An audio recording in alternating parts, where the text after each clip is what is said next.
And then I'm your host Paco, and you're listening to Occupy the Media. Okay, so before the break, we had that interview with Ron Paul, and I played both of them just here today that he had in LA. You guys could check that out at KABC Radio, and also, what was he on? KNX 1070 News Radio. Ron Paul interviews today. Probably have some more coming up later. Okay, I just found this new clip, which I might play in the next segment if I can get it loaded up.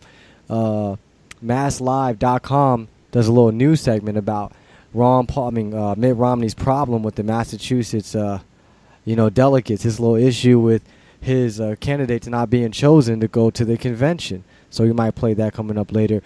Now, jump into some headlines that we discussed here. What's going on? Santorum wants promise from Mitt Romney before he backs him. Let's see here. Basically wants to make sure that he sticks to his to conservative interest. Both Republicans are expected to endorse their former rival Mitt Romney and signal to their backers to fall in line behind the party's presumptive nominee, but each wants assurances that Romney will deliver for them. Neither is rushing toward the task, and neither of them have proven themselves. And the people that back them, they need to question themselves for backing them. They're not real conservatives. You might as well just keep Obama. Let's save all this time and money and energy and just keep him in office. Ain't nothing going to change with any of these Republican candidates. Let's see, but what else is going on? Yes, I told you guys CNN has the lowest ratings that they've had in a decade last month. No joke. No April Fool's joke. Let's see here. The once dominant cable news network posted decade lows among both total viewers, 357,000, and adults 25 to 54, 108,000 versus April last year. CNN was down 21% in total viewers.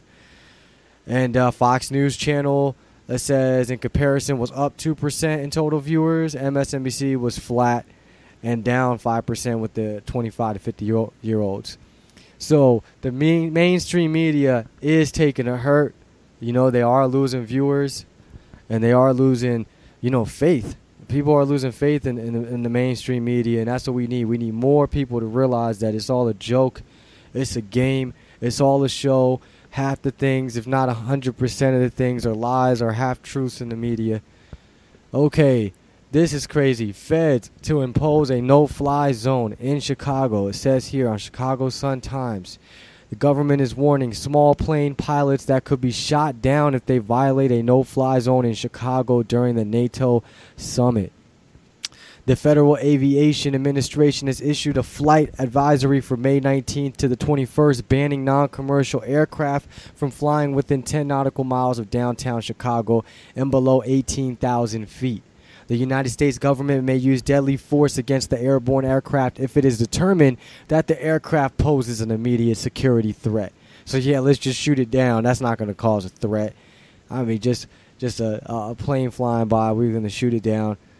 Don't care what damage that causes. The only aircraft allowed to fly within a 10-mile ring includes regularly scheduled commercial passenger and cargo carriers, along with police, ambulance, and military aircraft supporting the Secret Service. Let's see here, and it's going to affect the airports. A nautical mile. On several occasions, the government has also imposed flight bans over downtown Chicago because of terrorism-related concerns following the September 2001 attack. So this isn't anything new, but a no-fly zone, it sounds like we in Libya. I mean, it's just getting crazy. And speaking of the summit, we have here, I got this from beforeitsnews.com. NATO summit, hospitals prepping for radioactive dirty bomb. Chicago suburban hospitals are preparing for a worst-case scenario during next month's NATO summit. They were posing as victims of a so-called dirty bomb that had exploded, leaving them with deadly radioactive cesium on their skin. Doctors and nurses would risk their own lives if they began treating the wounded before they are cleansed of radiation. And we have a clip with this. We might play this as well before the next hour for you. I gotta pull them up for you maybe in the next segment. Let's see, what else do we have going on here? Oh, tech giant warns CISPA is alarming threat to privacy. Mozilla is first in Silicon Valley entity to denounce bill. Tech giant Mozilla has publicly slammed the Cyber Intelligence Sharing and Protection Act, which passed the House last week, labeling the legislation an alarming threat to privacy. While we wholeheartedly support a more secure internet, CISPA has a broad and alarming reach that goes far beyond internet security. The bill infringes on our privacy, includes vague definitions of cybersecurity, and grants immunities to companies and government that are too broad around information misuse. We hope the Senate takes the time to fully and openly consider these issues with stakeholder input before moving forward with this legislation.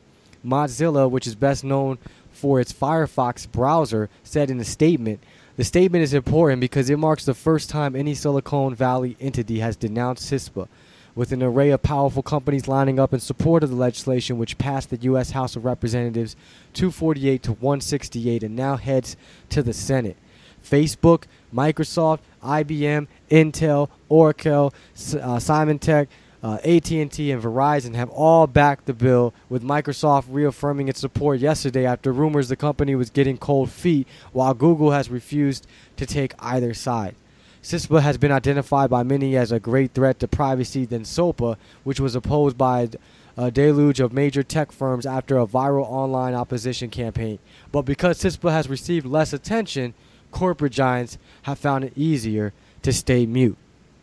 And you guys can read about this on Infowars.com. So that's good. At Firefox, I use them every day. I got them up right now. I'm glad they're speaking out against this. Obviously, we're getting spied on enough. We got drones watching us, watching Pakistan. We all being watched. The Homeland Security, if you can't find a job, they're looking for workers. So they need more spies, more people to spy.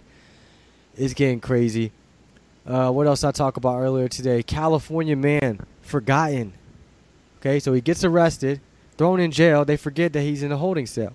Leave him in there, I think, 5 days. Let's see, a college student who was forgotten by federal drug agents and left in a holding cell for 5 days without food, water, or access to a toilet says that he drank his own urine to survive. Daniel Chong also said that he bit into his glasses to break them and tried to use a shard to scratch "Sorry Mom" into his arm, according to a story published Tuesday in UT San Diego. The 24-year-old engineer student at University of California, San Diego, hopefully he's going to a Ron Paul rally, was swept up as one of the 9 suspects in an April 21st drug raid that netted 18,000 ecstasy pills, other drugs, and weapons. Chong said federal DEA agents told him he would be released. One agent even promised to drive him home from the DEA field office. Yeah, of course, I'll drive you home, no problem. No problem. You fool, you ain't getting home for days. Let's see, instead he was returned to a holding cell to await release. DEA spokeswoman Amy Roderick said he was accidentally left there. Chong said he could hear the muffled voices of agents outside his 5 by 10 foot windowless cell and the sound of the door of the next cell being opened and closed. He kicked and screamed as loud as he could, but apparently his cries for help went unheard. "I had to recycle my own urine," he said. "I had to do what I had to do to survive." Oh, what did we come into? This is crazy. When he was found on April 25th, he was taken to a hospital and treated for cramps, dehydration, and a perforated lung, the result of ingesting the broken glass. When they opened the door, one of them said, "Here's the water you've been asking for," Chung said, "but I was pretty out of it at that time." The police state that we're coming to, forgetting about people, don't care, we're not worried about it. Police don't care because they don't have any accountability. They do whatever they want, and nothing happens to them. No jail time, no nothing. They get leave, paid leave. It's crazy. Okay, what else? What else we got? More headlines. Old $50 bill found to be real. Okay, so this guy goes to spend a $50 bill, a legitimate $50 bill, at a quick mark, gets thrown in jail because it's fake. Turns out it's real. It's getting crazy, y'all. Anyways, we'll be back after the break. I'm Paco, your host. You listen to Occupy the Media.